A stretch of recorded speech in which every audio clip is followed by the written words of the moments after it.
আশা করি বন্ধুরা তোমরা সবাই ভালো আছো। সমাজ ব্লগ থেকে ডেলি কুকিং ব্লগ নিয়ে এসেছি। আশা করি তোমরা সবাই ভালো আছো। দেখতে থাকো আগে কি কি রেসিপি তোমাদের জন্য শেয়ার করলাম।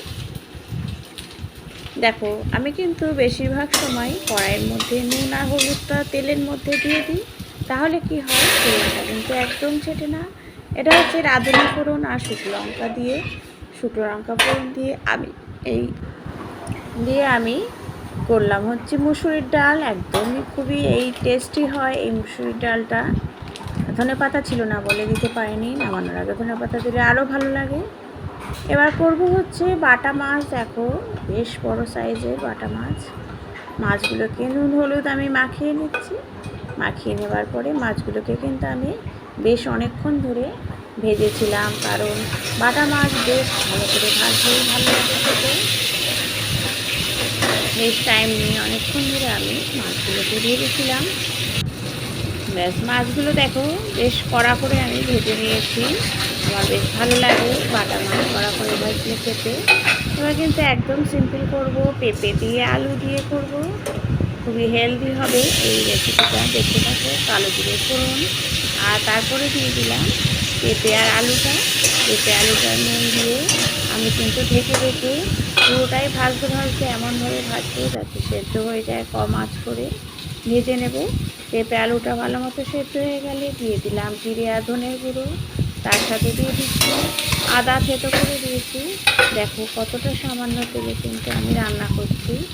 দিয়ে দিচ্ছি একটু হলুদ দেওয়ার পরে মশলাটা কিন্তু সব দেওয়া হয়ে গেছে। এবার ভালো করে কষিয়ে নিয়ে দিয়ে দেবো হচ্ছে পরিমাণ মতো জলটা একটু বেশি করে দিতে হবে পরিমাণের থেকে, কারণ যাতে পেঁপে আর আলু খুব ভালো করে সেদ্ধ হয়ে যায়। ভাজতে কিন্তু অর্ধেক সেদ্ধ হয়েই গেছে।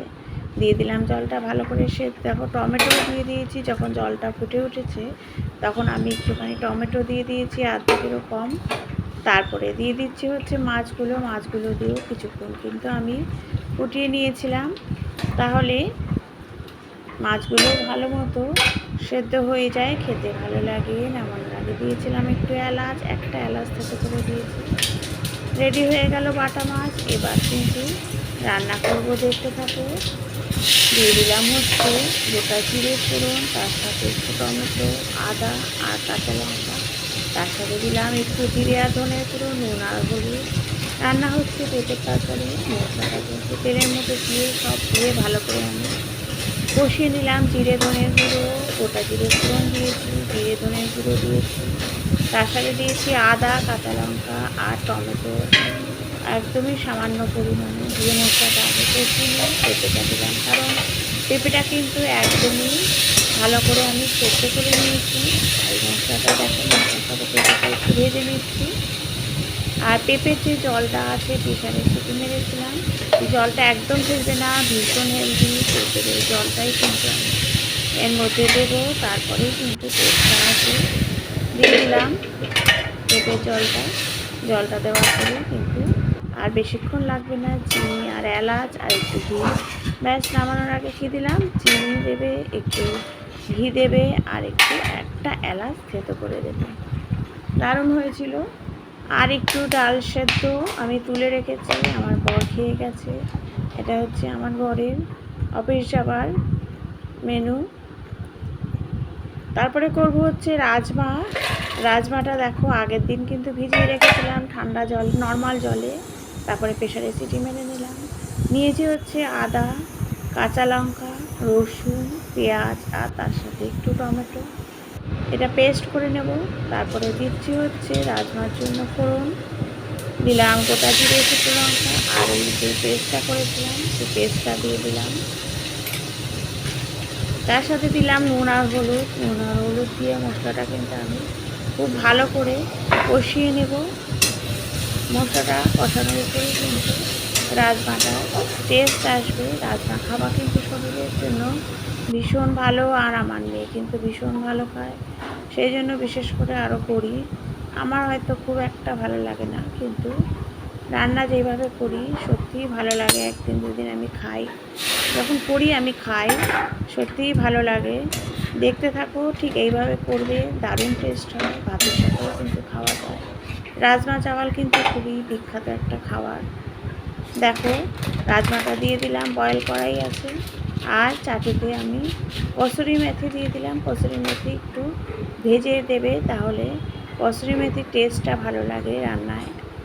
যদি একটু ভেজে দাও, ভেজে গুঁড়ো করে দিয়ে দেবে, ব্যাস রেডি হয়ে গেল হচ্ছে রাজমা। কিচ্ছু না, নামানোর আগে একটু বাটার দেব, আর সেরকম কিন্তু কিছুই দিতে হয় না।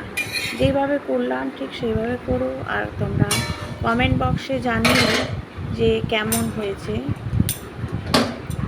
তোমরা করো, আমার রেসিপিটা সত্যিই ভালো লাগবে। ঠিক এইভাবে করো, দেখবে তোমাদের রাজমা খেতে ভালো লাগবে, তোমাদের বাচ্চারাও খেতে ভালোবাসবে।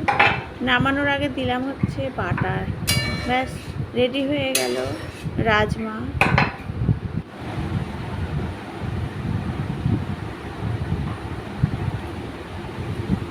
দেখতেও ভালো হয়েছিল, খেতেও কিন্তু ভালো হয় এই রেসিপিটা।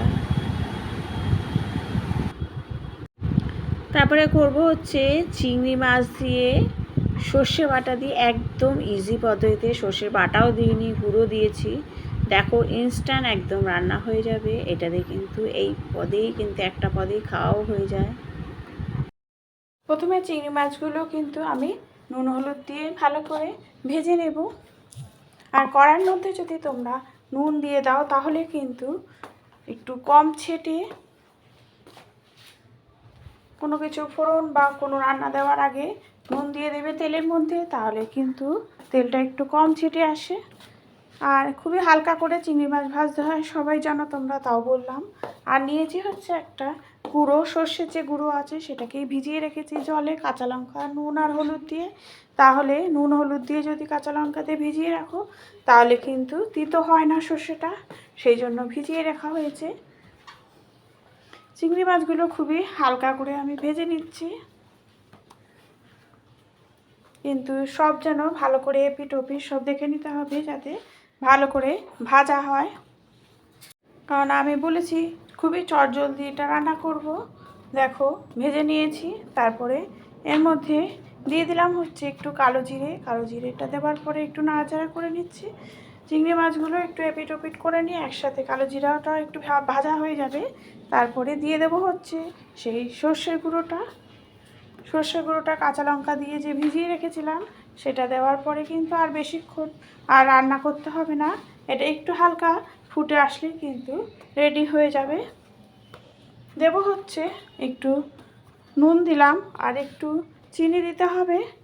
চিনি দেওয়া কিন্তু মাস্ট, তাহলে কিন্তু টেস্ট আসবে। আর নামানোর আগে দিলাম হচ্ছে একটু সর্ষের তেল, মানে হচ্ছে সর্ষের তেলই দিতে হবে, মাস্টার্ড অয়েল। সেটা নামানোর আগে দিয়ে দেবে, দারুণ লাগবে খেতে, এক পদেই খাওয়া হয়ে যাবে। Thank you.